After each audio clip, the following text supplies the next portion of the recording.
Hello everyone. तो हमने last video में ग्लाइकोलाइसिस देख लिया था, जिसमें हम ग्लूकोज का ब्रेकडाउन कर रहे थे 2 पाइरूवेट मॉलिक्यूल्स तक, जिससे हमें एनर्जी मिल रही थी।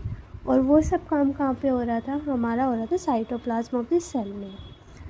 आज हम पढ़ने वाले क्रेब्स साइकिल। अब क्या होता है, जब हमारे पास एंड प्रोडक्ट ऑफ ग्लाइकोलाइसिस आ जाता है 2 पाइरूवेट मॉलिक्यूल में, तो अब जो पाइरूवेट है वो हमारे पास 2 कंडीशन में प्रेजेंट है। एक तो एरोबिक कंडीशन में प्रेजेंट है और एक एनारोबिक कंडीशन में प्रेजेंट है। एरोबिक मतलब जब हमारे पास ऑक्सीजन होगी, जब हमारी बॉडी में ऑक्सीजन होगी तो जो पाइरूवेट होगा वो क्रेब्स साइकिल में चला जाएगा। और जब हमारी बॉडी के पास ऑक्सीजन नहीं होगी, यानी कि एनारोबिक कंडीशन होगी, तो वो किस में कन्वर्ट हो जाएगा? लैक्टेट में। और उसके लिए कौन सी प्रोसेस चलती है? Core i cycle. तो आज हम बेसिकली बात करने वाले हैं जब प्रेजेंस होगी ऑक्सीजन की एरोबिक कंडीशन के बारे में, तो वो किस में चली जाएगी? क्रेब्स साइकिल में। तो आगे इन 2 पाइरूवेट मॉलिक्यूल का क्या क्या हो रहा है जब हमारे पास ऑक्सीजन प्रेजेंस है, वो सब किस में आता है? क्रेब्स साइकिल में। क्रेब्स साइकिल का नाम TCA भी है और सिट्रिक एसिड साइकिल भी हम इसको बोलते हैं।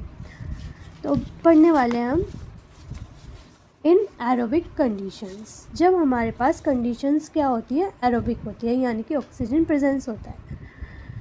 तो जब पाइरूवेट होता है ना, बाकी सारा रिएक्शन माइटोकॉन्ड्रिया में हो रहा होता है। उससे पहले माइटोकॉन्ड्रिया में जाने से पहले एक पाइरूवेट एक एसिटाइल कोएंजाइम में कन्वर्ट होता है। जो पाइरूवेट था वो 3 कार्बन कंपाउंड था, एसिटाइल 2 कार्बन कंपाउंड है। इसमें हमें एक NADH मिलता है। इसको हम बोलते हैं लिंक रिएक्शन। लिंक रिएक्शन क्यों बोलते हैं? क्योंकि ये ग्लूकोज और ग्लाइकोलाइसिस और क्रेब्स साइकिल को लिंक कर रही है, जोड़ रही है आपस में, तो इसलिए इसको हम बोलते हैं क्रेब्स साइकिल। अब एक पाइरूवेट जब कन्वर्ट हो रहा है तो एक NADPH मिल रही है। तो जब 2 पाइरूवेट कन्वर्ट होंगे तो बेसिकली हमें इससे कितनी मिल जाएंगी? 2 NADH हमें इस वाली लिंक रिएक्शन से मिल जाएंगी। ठीक है।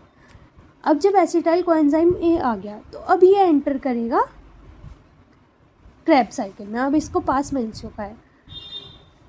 अब एसिटाइल कोएंजाइम A को देखते ही पता क्या होगा क्रेब्स साइकिल के लिए? अब थोड़ा ध्यान से सुनना, एक स्टोरी जैसे समझते हैं। OA बोलता है ओए आजा, यानी कि ऑक्सैलो एसिटिक एसिड बोलता है एसिटाइल कोएंजाइम को ओए आजा। OA जो था वो 4 कार्बन कंपाउंड था और एसिटाइल कोएंजाइम जो है वो 2 कार्बन कंपाउंड है। वो बोलता है ओए आजा, अपनी खट्टी मीठी ज़िंदगी स्टार्ट करते हैं। तो खट्टी मीठी से हम समझ सकते हैं सिट्रेट, यानी कि सिट्रिक एसिड, जो कि 6 कार्बन कंपाउंड है। 4 + 2 = 6 कार्बन कंपाउंड। अब सिट्रेट क्या कहेगा? खट्टी मीठी ज़िंदगी शुरू करते हैं और खट्टी मीठी ज़िंदगी अपनी ग्लू लगा के चलाते हैं। अपना कीटोग्लूट्रेट हो रही है, फाइटिंग हो रही है वगैरह, ये हमारा अल्फ़ा कीटोग्लूट्रेट बन जाता है। जब हमारा अल्फ़ा कीटोग्लूट्रेट बन जाता है, इतना ग्लू लगा के ज़िंदगी चलेगी तो सक्सेस तो मिलेगी। अब हमें क्या मिल गई है? सक्सेस। अब सक्सेस मिलने के बाद अब जब हमारी सक्सेस होती है तो रिश्तेदारों की तो फ्यूम निकलती है, यानी कि जलन तो होगी। तो उसमें से क्या निकलेगी? फ्यूमरेट। अब फ्यूमरेट निकलने के बाद हमारा बनेगा मैल, यानी कि जब हमें सक्सेस मिल गई है तो पैसा बन जाएगा हमारा हाथों का मैल।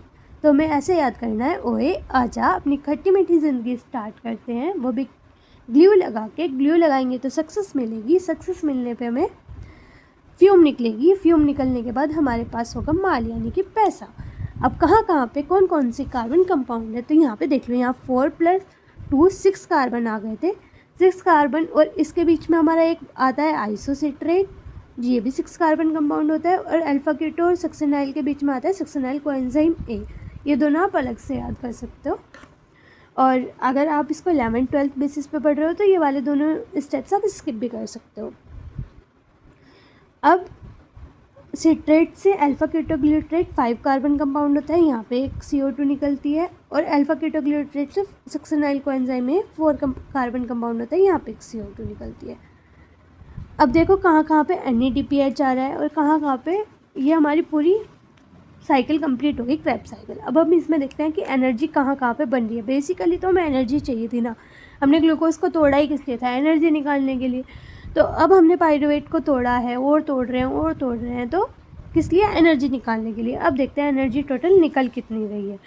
उससे पहले मैं आपको एक ट्रिक के लिए, अगर आपको देखनी हो तो यहाँ पे ओए आजा, खट्टी मीठी ज़िंदगी ग्लू लगा के शुरू करते हैं, सक्सेस मिलेगी, रिश्तेदारों से फ्यूम निकलेगी, फिर पैसा हाथ का मैल बन जाएगा।